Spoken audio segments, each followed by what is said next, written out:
아멘.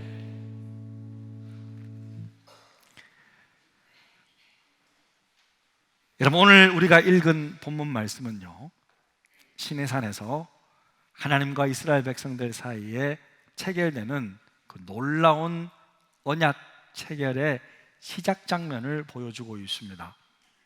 바로 이 산입니다. 뒤에 있는 이 산, 그죠? 여러분, 앞으로 이스라엘은요, 이 시내산에서 약 1년 정도 머뭅니다. 정확히는 11개월 5일 시내산에 머물면서 하나님과 언약을 체결하고 십계명 돌판과 함께 율법의 말씀을 받고 또 하나님의 예배 처소인 성막을 짓게 됩니다. 이것을 통틀어서 시내산 훈련이라고 말하는데요, 그 중에서 오늘 읽은 이 구절은요, 출애굽기에서 가장 중요한 말씀입니다. 정말 다른 건 몰라도 이것은 알아야 됩니다. 오늘 너무 소중해요. 구약 성경 전체를 보더라도 가장 중요한 구절이 담겨져 있어요. 성경의 핵심 주제가 이곳에 담겨져 있습니다. 소중한 말씀입니다. 오늘 말씀에서는요, 하나님은 왜 이스라엘을 부르셨는지, 또 그들을 통해서 무엇을 하시고자 하시는지를 명쾌하게 알려주세요. 그래서 오늘 말씀을 여러분 잘 이해하면 하나님이 저와 여러분을 왜 교회로 불렀는지, 왜 이곳으로 불러주셨는지, 그리고 우리를 통해 정말 무엇을 하기를 원하시는지를, 하나님의 마음과 뜻을 알게 될 것입니다. 여러분, 오늘 잘 경청하시기를 축복합니다. 여러분, 오늘 이 말씀은요, 여러 부류의 사람들에게 정말 뜻깊고 감격스러운 구절인데요, 첫 번째, 모세에게 그럴 거예요. 그리고 이스라엘 백성들에게도 그렇습니다. 그리고 오늘날 저와 여러분, 교회를 우리고 있는 우리에게도 특별한 의미가 있는 말씀들이에요. 첫 번째로요, 여러분, 모세에게는요, 이 시간이 특별했을 겁니다. 틀림없이 모세는요, 이 시내산에 딱 섰을 때 눈물이 펑 터졌을 거예요. 그 감격이 남달랐을 것입니다. 왜냐하면요, 하나님이 처음으로 떨기나무 불꽃 가운데 모세에게 나타나는 곳이 바로 이 산이었어요. 여러분, 성경에는요, 시내산, 무슨 호렙산, 그리고 하나님의 산, 다 똑같은 말이에요. 바로 이 산을 말하는 거예요. 바로 이 산에서 하나님이 나타났어요. 떨기나무 불꽃 가운데. 그러면서 모세를 불렀죠. 모세야 모세야 하면서 불렀는데 모세가 거절하지 않습니까? 출애굽기 3장 12절에 이렇게 말씀합니다. 함께 읽겠습니다. 내가 반드시 너와 함께 있으리라. 네가 그 백성을 애굽에서 인도하여 낸 후에 너희가 이 산에서 하나님을 섬기리니 이것이 내가 너를 보낸 증거니라. 너 애굽에서 백성들을 이끌고 다시 이 산에서 나를 섬길 거야, 나를 예배할 거야 라고 말씀해 주셨는데, 출애굽기 3장에서 드디어 이 산에 서게 된 거예요. 모세의 감격이 어떨까요? 모세의 마음이 어떨까요? 하나님의 약속의 말씀이 자신을 통해서 성취되는 그 기쁨, 와, 이 기쁨을 누리는 사람은 남다를 것입니다. 할렐루야. 사랑하는 성도 여러분, 저와 여러분의 삶도요, 우리의 삶을 통하여서 하나님의 약속이 성취되고 우리 교회를 통하여서 하나님의 구원의 약속이 이루어지는 그런 삶을 사시기를 축복합니다. 이왕 믿음 생활하고 이왕 살아가는 거 그렇게 사시자고요. 우리가 하나님의 약속이 성취되는 삶을 사는 것, 얼마나 여러분 영광스러운 삶이겠습니까? 모세는 그랬습니다. 모세는 특별한 마음으로 그 산에 딱 서게 되었을 때 하나님이 모세에게 이렇게 딱 말씀해 주셨어요. 9절입니다. 여호와께서 모세에게 이르시되 내가 빽빽한 구름 가운데서 내게 임함은 내가 너와 말하는 것을 백성이 듣게 하며 또한 너를 영영히 믿게 하려 함이니라. 하나님은요, 끝까지 모세를 지지하면서 백성들이 모세를 영원토록 믿을 수 있는 사람이 되도록 그렇게 만들어 주셨어요. 이 장면을 통하여서. 여러분, 지금도 이스라엘 유대인들은요, 모세를 믿는 거 아세요? 지금도요, 유대인들은요, 모세 오경이 토라라고 제일 중요한 율법으로 믿어요. 모세의 말을 최고로 믿는다고요. 영원히 믿고 있어요, 그들은. 하나님이 그렇게 약속해 주셨어요. 영적 지도자를 백성들이, 성도들이 신뢰할 수 있도록 하나님이 지원해 주시고 함께 해 주셨습니다. 하나님은요, 한번 선택하시고 세우시면요, 끝까지 책임져 주시는 하나님이신 줄로 믿습니다. 그리고 두 번째로 이스라엘 민족에게도요, 지금 이 시간은요, 뜻깊고 특별한 시간이에요. 그들은 여러분 몇 년 동안 애굽에서 종살이 했어요?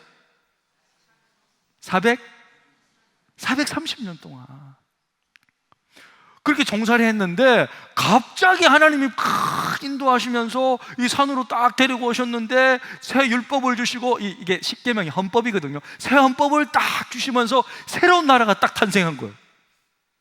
여러분, 이런 일이 불과 출애굽한 지 얼마 만에 생긴 줄 아십니까? 얼마 만에? 예? 와, 여러분, 이거 좀 날짜를 좀 확인할 필요가 있어요. 한번 날짜 보면 중요한데요. 그럼 출애굽기 19장 1절에 좀 우리말 번역이 약간 정교하지 못해요. 그래서 좀 원어 성경을 그대로 번역한 새 번역을 보시면, 이스라엘 자손이 이집트 땅에서 나온 지 셋째 달 초하루날, 바로 그날 그들은 시내 광야에 이르렀다. 언제 이르렀다고요? 셋째 달이니까 3월, 초하루날이니까 1일, 3월 1일 날 그들은 시내 광야에 딱 이르렀대요. 자, 그러면 그들이 언제 출애굽했어요? 며칠 날? 출애굽한 날짜가 우리가 알 수가 있는데, 출애굽기 12장 18절에 보면요, 첫째 달, 그 달 나흘 날 저녁부터, 죄송합니다, 예, 이날이 언제냐면요, 첫 번째 6월절이에요. 6월절, 1월 14일이 6월절이에요.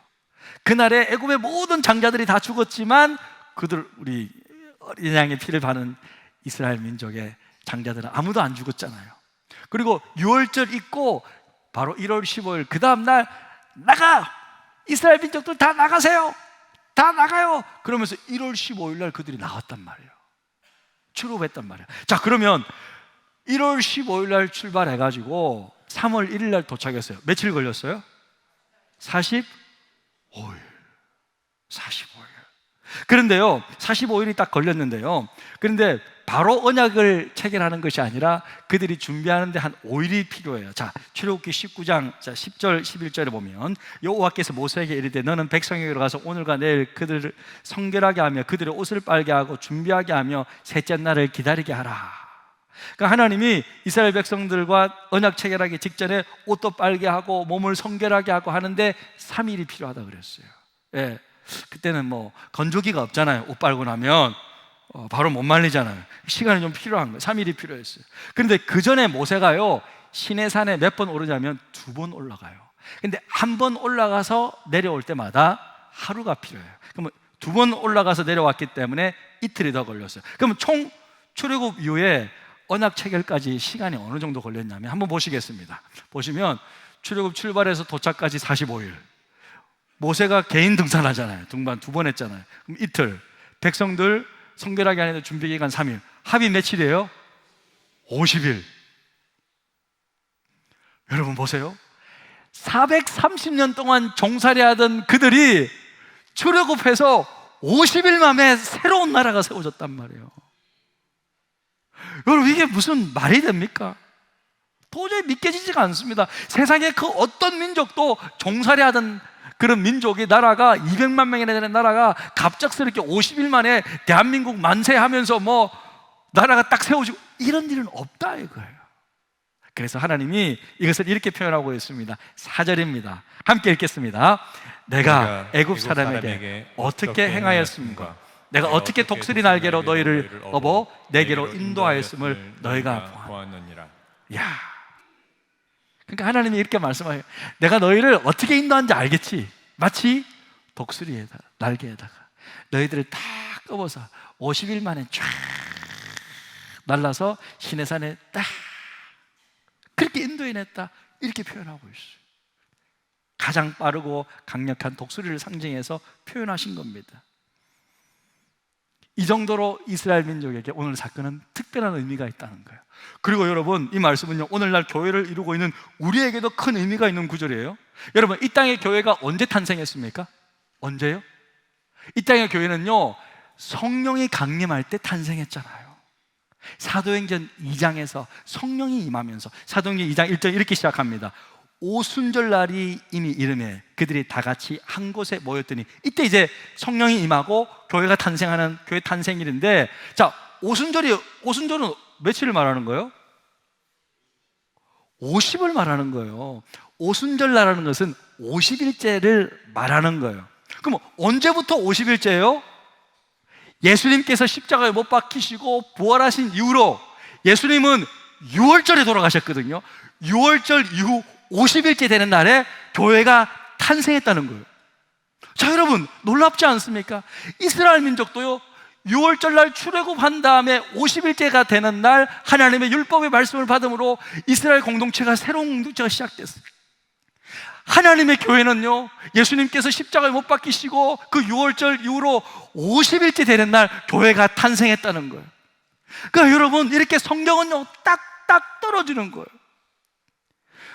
시내산에서 언약 체결한 사건은요, 이 땅에 교회가 탄생하는 그림자가 되는 거예요. 그러니까 여러분, 출애굽기를 알면 성경이 보인다는 말이 그 말씀입니다. 이스라엘에게는 율법의 말씀을 주시고 신약의 교회에게는 성령을 주셨습니다. 오늘날 교회는 말씀과 성령을 통해 교회가 세워지는 것입니다. 할렐루야. 그러니까 시내산 언약 체결이 있었기 때문에 2000년 전 교회도 존재했고 오늘날 우리 교회도 존재하는 것입니다. 할렐루야. 이야, 이렇게 깊은 뜻이, 이렇게 큰 의미가 이 말씀 속에 있다라는 거예요. 그러면 더 중요한 게 있는데요, 이렇게 시내산에서 언약을 통해서 하나님께서 이스라엘에게 주시고자 하는 축복은 과연 무엇일까? 이 언약의 축복은 무엇일까?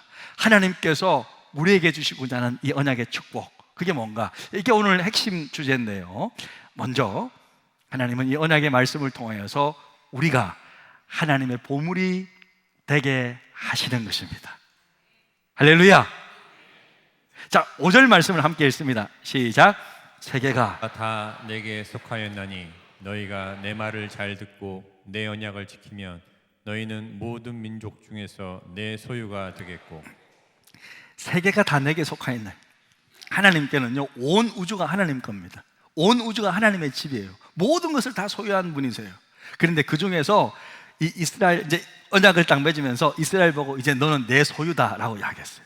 그때 우리 수련회 때 들었던 말씀 기억합니까? 이때 소유는 무슨 의미라고요? 세굴라라고 그랬잖아요.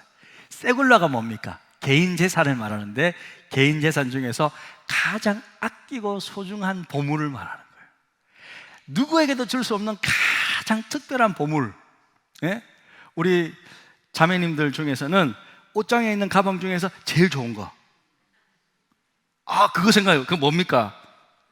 뭐예요? 샤넬이에요? 뭐예요 지금? 네?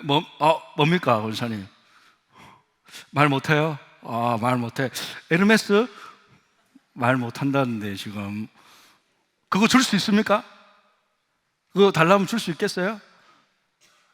못 줘. 못 준다 이거예요. 못 준.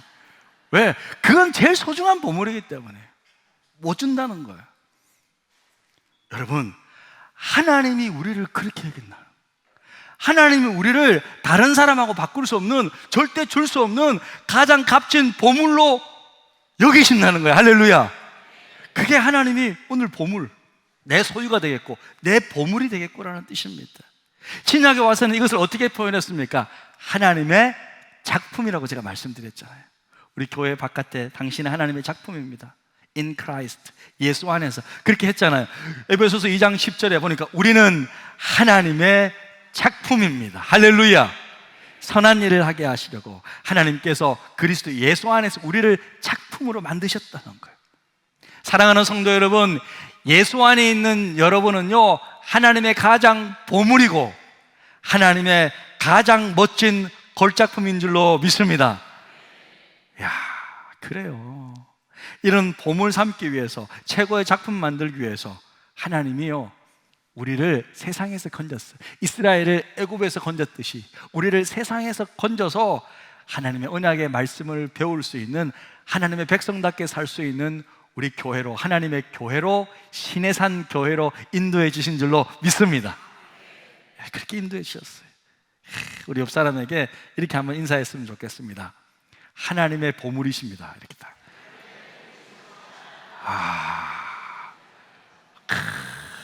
야, 그 대충 인사하는 것 같아요. 한 번만 더 하겠습니다. 비싸 보이십니다. 한 번만 더. 비싸. 야, 비싸. 다시 한 번 더. 다시 한 번만 더.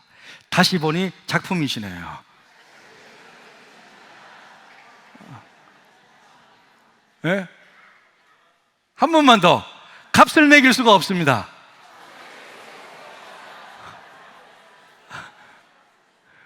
여러분은요, 값을 매길 수가 없어요. 왜냐하면 나는요, 이 세상에 나 하나밖에 없어요. 여러분은요, 여러분 한 명밖에 없어요. 하나님이 여러분을 작품으로 그냥 딱 만든 거예요. 누구랑 바꿀 수도 없고 비교할 수도 없어요. 값을 매길 수가 없어요. 돈 주고 살 수도 없어요, 이거는. 하나님이 창세전부터 여러분을 딱 설계해가지고 딱 그렇게 작품으로 만드신 거예요. 그렇게 바꿀 수 없는 보물로 삼아주신 거예요. 할렐루야. 그러면요, 하나님 왜 우리를 이렇게 보물로 작품으로 만들어 주셨냐 하는 것입니다. 2장 10절에 보니까 우리는 하나님의 작품입니다. 왜? 선한 일을 하게 하시려고 작품 삼아 주셨다는 거예요. 선한 일. 여러분, 이 땅에 있어서 가장 선한 일이 뭘까요? 그것이 오늘 이렇게 설명하고 있는데요, 우리가 하나님의 제사장이 되게 하라는 거예요. 언약의 축복은 뭐냐면 우리가 하나님의 제사장이 되게 하라는 거예요. 자, 오늘 6절에 보니까 너희가 내게 대하여 제사장 나라가 되며. 여러분, 제사장이란 누구를 말하는 거예요? 제사장이란 한마디로 하나님과 백성 사이를 연결하는 중보자를 말하는 거예요. 중매쟁이가 뭡니까? 결혼할 남녀를 연결해 주잖아요. 예? 공인중개사가 뭐 해요? 집을 살 사람 팔 사람 연결해 주잖아요. 자, 제사장은 뭐냐면 한마디로 하나님과 백성 사이를 연결하는 중보자를 말하는 거예요. 그게 제사장이란 말이에요. 근데 하나님은 이스라엘 나라라는 자체가, 민족 자체가 내가 너를 제사장 나라로 삼겠다라는 거예요. 뭐예요? 이스라엘만 하나님 만나는 것이 아니라 너를 통하여서 이방 모든 열방이 나를 만나게 하는데 이끄는 나라로 너를 쓰겠다. 이스라엘이 하나님과 이방 나라들 사이에 중보자가 되어서 하나님께로 인도하는 나라로 만들어 주겠다. 그게 바로 제사장 나라라는 거예요. 자, 여러분 잠깐 화면 한번 보시겠습니다. 화면 보시면요, 이스라엘에 있어서 제사장의 역할은 하나님과 이스라엘의 민족을 연결하는 사람, 그게 제사장이라는 거예요. 예수님이 우리에게 대제사장이 되어주시잖아요. 예수님께서 실제로, 예수님은요 대제사장이 되시면서 자기가 직접 제물이 되셔서 우리와 하나님 사이를 연결해 주었습니다. 네. 그 모형이, 그림자가 바로 옛날 이스라엘 민족의 제사장들이었는데, 이 제사장은요 하나님과 이스라엘을 연결시켜주는 사람이었어요. 그런데 하나님이 오늘 이스라엘 나라를 향해서 너희가 제사장 나라가 되게 해주겠다는 말이에요. 그 말은 하나님과 세상의 모든 나라를 중보하는, 그러니까 이스라엘을 보면 하나님을 알 수 있도록 제사장 나라로 삼아주겠다라고 말씀하신 거예요. 할렐루야. 그렇게 말씀하신 하나님은요, 저와 여러분도 제사장이 되어주겠다라고 말씀하신 거예요. 예? 하나님이 저와 여러분을 특별한 보물로 삼으시고 작품 삼으신 이유는 나 혼자 예수 잘 믿고 끝나는 것이 아니라 나를 통하여서 예수 안 믿는 우리 가정이 복을 받고, 또 우리 가정을 통하여 우리의 이웃이 하나님을 만나는 그런 믿음이 제사장이 되기를 원하신다는 거예요. 할렐루야. 그리고 하나님이 우리 교회를 세우신 이유도 우리 교회만을 위한 교회가 아니라 이 지역 사회와 나라와 민족을 위한 제사장 교회가 되게 하기 위해서 하나님이 우리 교회를 세우셨다. 지역을 복음으로 섬기고 살리게 하시기 위함인 줄로 믿습니다. 그래서 이거 한번 보세요. 제가 만든 그림인데, 그죠? AG 지구촌 교회는 제사장 교회다. 하나님과 관악구와 지역 사회를 연결시켜주고 중보하게 해주는 그런 교회가 바로 우리 교회라는 말이에요. 저는 이런 제사장 교회 하고 싶습니다. 할렐루야. 지역 사회를 섬기는 교회 하고 싶습니다. 지난 화요일 날요, 우리 교회에서 남서 지방이라는 게 있었어요. 지방의 목사님들 초청해서 한 25분, 6분 오셨는데 같이 예배드리고 같이 회의하고 기도하고 이제 마지막으로 이제 식사하고 돌아가셨는데, 식사를 하는데 우리 권사에서 얼마나 식사를 잘 준비했는지 간장게장을 준비했어요. 소고기 갈비찜을 막 엄청나게 맛있게. 와, 갈비찜을, 와, 얼마나 목사님들이 좋아하시는지 제 바로 앞에 있는 어떤 여자 목사님은요, 혼자서 3접시를 드셨어요. 나는 반 접시도 못 먹는데. 와, 그렇게 먹고요, 뭐 겉절이에 뭐 야채에 시래기 된장국에 그냥 너무 다 맛있는 거예요. 우리 권사님들이 막 진짜 집사님들 봉사하러 오시고 이렇게 하는데요, 와, 우리 목사님들이 식사를 이렇게 잘하는 줄 몰라서 그 어르신들이 숨도 안 쉬고 밥을 먹어. 나 들어, 숨 쉬시나? 엄청나게 잘 드시는 거예요. 그런데요, 그렇게 드시고 가시면서 어떤 한 여자 목사님이 제 손을 딱 잡고 하시는 말씀이, 목사님, 저는 성도님들이 직접 밥 해준 것을 몇 년 만에 처음 먹습니다. 딱 그러더라고요. 그러면서 너무 고맙다고, 내가 큰 사랑을 먹고 간다고 눈물이 글썽글썽 하시면서 가시더라고요. 그러니까 지방의 교회들이, 뭐 우리 교회는 조금 그래도 규모가 있지만 지방의 교회들이 요즘 다 어렵습니다. 성도들이 10분이 될까요? 20명이 될까요? 다 그렇게 어렵게 힘들게 목회를 하시는 거예요. 성도님들에게 뭐 식사 대접은커녕 본인들이 식사를 섬겨서 해주셔야 돼요. 그러니까 몇 년 만에 처음으로 먹어봤다. 그러면 제가 마음이 너무 짠했어요. 그러면 저는 우리 권사님들이, 우리 집사님들이 너무 고마웠고, 아, 이거구나, 우리 교회가 조금이나마 힘이 있는 이유는 다른 목사님들과 지역교회, 힘든 어려운 교회를 섬기는 제사장 교회로 쓰임받게 하기 위함이다. 할렐루야. 우리 교회는요, 저는 알지도 못하지만 이 땅에 정말 이 우리 교회 지역에 있는 가장 힘든 분들 계속 돕고 있습니다. 소년 소녀 가장들 장학금 주고 있습니다. 예? 정말 우리 교회 사업장은요, 그런 일들 저보다, 우리 교회보다 더 많이 하는 사업장도 있습니다. 예? 뭐 필요하면요, 이번에도 김치 담가 드릴 거고요. 관악구에 버스 있던 교회가 지금 2개 교회밖에 없어가지고 우리 어르신들, 노인 어르신들 뭐 생일 맞이하고 구순이다, 백세 잔치한다, 그럼 우리가 태워드려야 돼요. 다 도와드리고 있어요. 저는 거절해 본 적이 없어요. 왜? 저는 우리 교회가 이 지역사회를 살리는 제사장 교회가 되고 싶거든요. 그렇게 하기 위해서 하나님이 우리 교회를 삼아주신 줄로 믿습니다.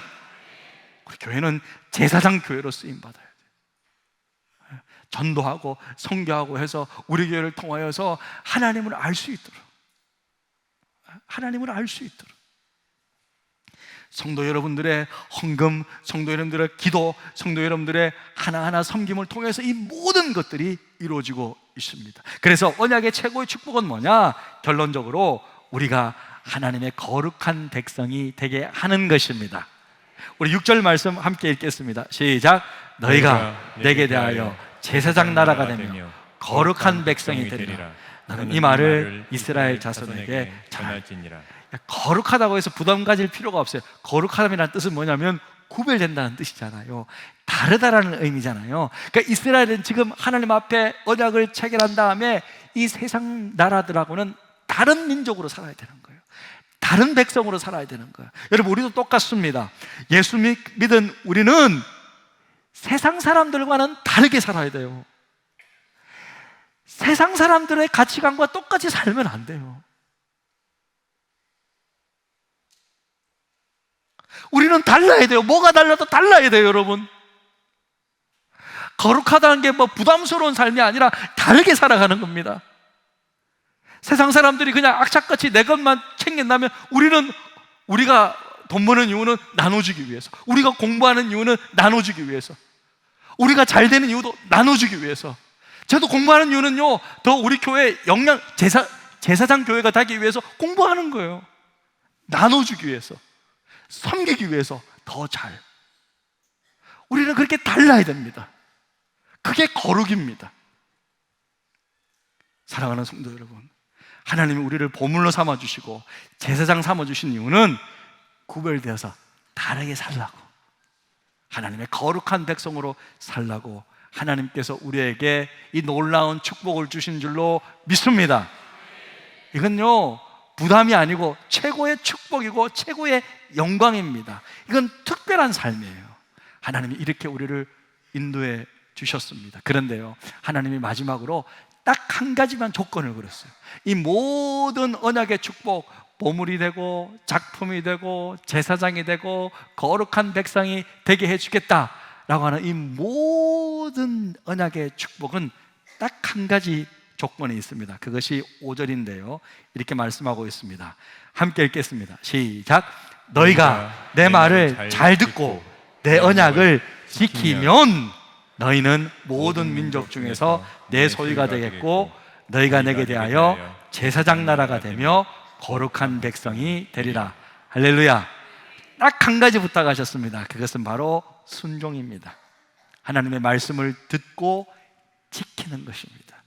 그래서 사랑하는 성도 여러분, 순종은 억지로 하는 것이 아니라 축복을 받기 위해, 하나님의 놀라운 언약의 축복을 다 받아 누리기 위해 자발적으로 기쁘게 순종하는 것입니다. 오늘 하나님은요 우리에게 엄청난 축복을 약속해 주셨습니다. 하나님의 보물로, 하나님의 제사장으로, 하나님의 거룩한 백성으로 삼겠다고 하셨습니다. 이 모든 축복 주님 말씀에 순종함으로 다 받아 누리시기를 주님의 이름으로 축복합니다. 우리 지금 말씀 생각하시면서 우리에게 언약의 축복을 주시는 그 하나님 아버지의 마음을 좀 우리가 함께 생각하면서 이 찬양이 우리의 기도말이 되기를 원합니다. 아버지, 당신의 마음이 있는 곳에 나의 마음이 있기를 원해요. 아버지, 당신의 눈물이 고인 곳에 나의 눈물이 고이길 원해요. 아버지, 당신이 바라보는 영혼에게 나의 두 눈이 향하길 원해요. 아버지, 당신이 있는 어두운 땅에 나의 두 발이 향하길 원해요. 나의 마음이 아버지의 마음 알아. 내 모든 뜻 아버지의 뜻이 될 수 있기를. 나의 온 몸이 아버지의 마음 알아. 내 모든 삶 당신의 삶 되기를. 아버지, 당신의 마음이 있는 곳에 나의 마음이 있기를 원해요. 아버지, 당신의 눈물이 고인 곳에 나의 눈물이 고이길 원해요. 아멘. 바라보는 영혼에게 나의 두 눈이 향하길 원해요. 아버지, 당신이 울고 있는 어두운 땅에 나의 두 발이 향하길 원해요. 나의 마음이 아버지의 마음 알아. 내 모든 뜻 아버지의 뜻이 될 수 있기를. 나의 온 몸이 아버지의 마음 알아. 내 모든 삶 당신의 삶 되기를. 나의 마음이 아버지의 마음 알아. 내 모든 뜻 아버지의 뜻이 될 수 있기를. 나의 온